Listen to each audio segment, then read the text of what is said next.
Mulane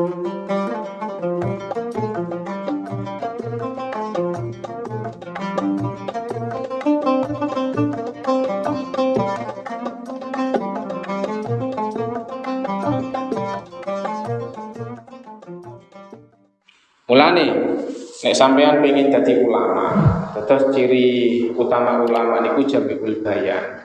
Dia kalau menjelaskan itu indah sekali dan orang itu pasti paham, pasti taslim. Sampean sakniki tak wari tenan iki sampean, tak wari temenan.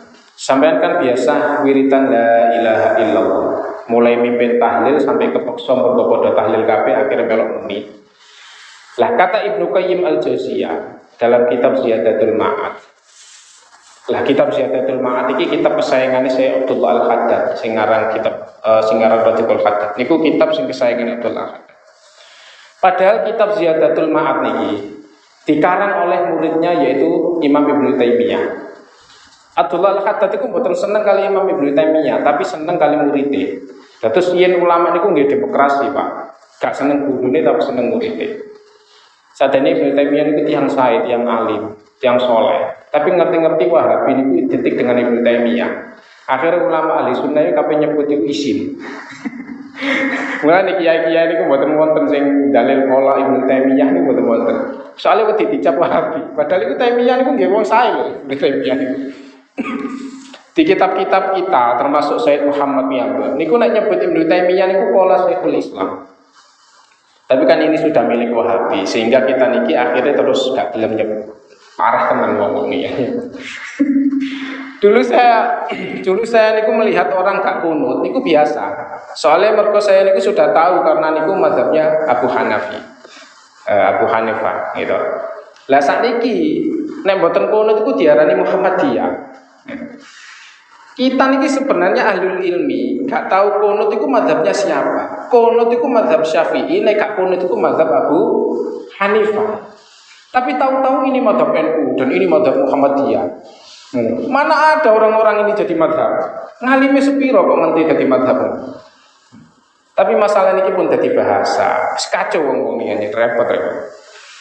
Ngenengan tak warai tenan. Sampean ben ngelafatno kalimat la ilaha illallah niku keren. Niki keren tenan niki, Pak. Gitu. Ngendikane Ibnu Qayyim al-Jauziyah niku ngeten. Min ajliha khuliqatil jannah wa min ajliha khuliqatin nar wa min ajliha khuliqatid dunya wa min ajliha bu'isatur rasul wa min ajliha qatalur rasul. Niku terus mawon. Ngeten sekarang sampean niku kula tangleti sampean. Surga niku dibuat napa namine kelas VIP. Surga niku dibuat kelas VIP, mewah kayak ngoten. Lah di dalam surga niku tersedia 70 bidadari yang menemani panjenengan. Ayo kabeh, Pak. Lah bidadari niku enggak ada sifat maksuratun fil khiyal, gak tahu keluyuran, ngancani sampean terus sifat bidadari niku tengah akhirat. 70 iku ngancani sampean terus, gak keluyuran nanti kan. Lah swarga yang semewah itu bagi mereka yang melafatkan atau yang menerima kalimat la ilaha illallah. Gitu. Lah sak mangke neraka dibuat sedalam koyo ngoten. Sanjangi Abu Hurairah itu ngeten, nek pengen ngetes dalamin rokok, maka kamu jatuhkan bedah ke neraka, kondukur.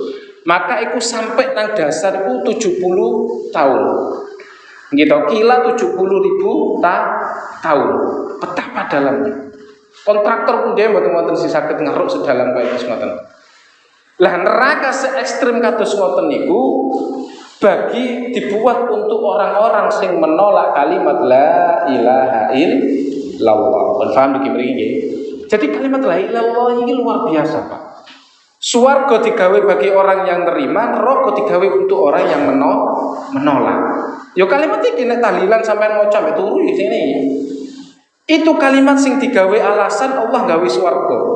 Terus kalimat sing ngelafatno diarani bid'ah, padahal itu kalimat yang sangat sakral. Gitu. Pancen nasib akhir zaman itu wis entek pisan, Pak. Gara-gara ngelafatno tahlilan langsung tersangka jadi bid'ah. Oh, berarti kalimat la ilaha illallah itu dibikin karena itu dan neraka itu juga dibikin karena itu. Kemudian Allah niki punya sunnah.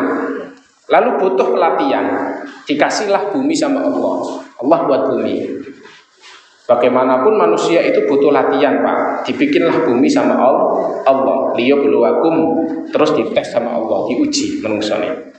Jadi Allah gawe bumi di dalamnya niku wonten kemewahan, ada kemaksiatan, ada haru-hara dan lain-lain. Itu semua dibuat ngetes bahwa sampai niku seiling la ilaha illallah apa urusan dunyane. Gitu. Karena gak fair kalau Allah niku bikin la ilaha illallah tanpa dites. Bikinlah darul imtihan, tempat tes-tesan. Jadi artinya kita dihidupkan Allah itu demi tes-tesan la ilaha illallah. Lah niku disebut kalimat haqqun 'alaiha nahya. Sebenarnya kita hidup pun itu ya untuk dites. Pada akhirnya tetap la ilaha illallah apa mboten. Gitu. Terus Allah itu enggak fair ngetes tanpa pemandu, gitu. Akhirnya Allah membuatkan pemandu yaitu Rasul atau Nabi. Wis dikekno bumi, ya gak fair Allah menggekno bumi tok ngetes tok tanpa ana pemandu nih. Akhirnya dibuatno Rasul. Gitu diaruh bumi dan terus ulama dan lain-lain. Gitu. Tapi nek pemandu tok kurang seru, nek boten-boten mungsune, gitu. Akhirnya dibuatlah musuh. Kalau ada musuhnya kan seru tadian. Ya akhirnya dibuatkan setan. Aslinya sebagian dari kita niki nggih setan. Setan itu minal jinni wan nas, gitu. Minal jinnati wan nas. Jadi setan itu baik dari jin atau manusia. Nah itu kalau ulama dulu niku pun biasa. A'udzubillahi min syururi anfusina wa min sayyiati a'malina. Sebenarnya kita niku berlindung gak hanya dari setan yang jauh seperti iblis, gitu. Ya setan dirimu sendiri, min syururi anfusina, dari kejelekan diri sendiri, gitu. Pun, gitu. Kalau teruskan malih. Jadi Allah ngutus pemandu ya juga ngecul setan ben fair, gitu.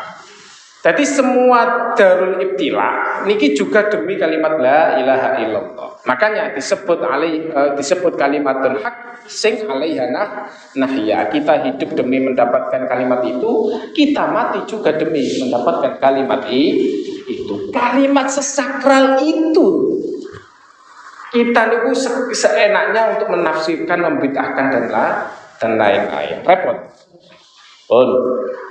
Akhirnya jangan kan paham keistimewaan kalimat la ilaha illallah.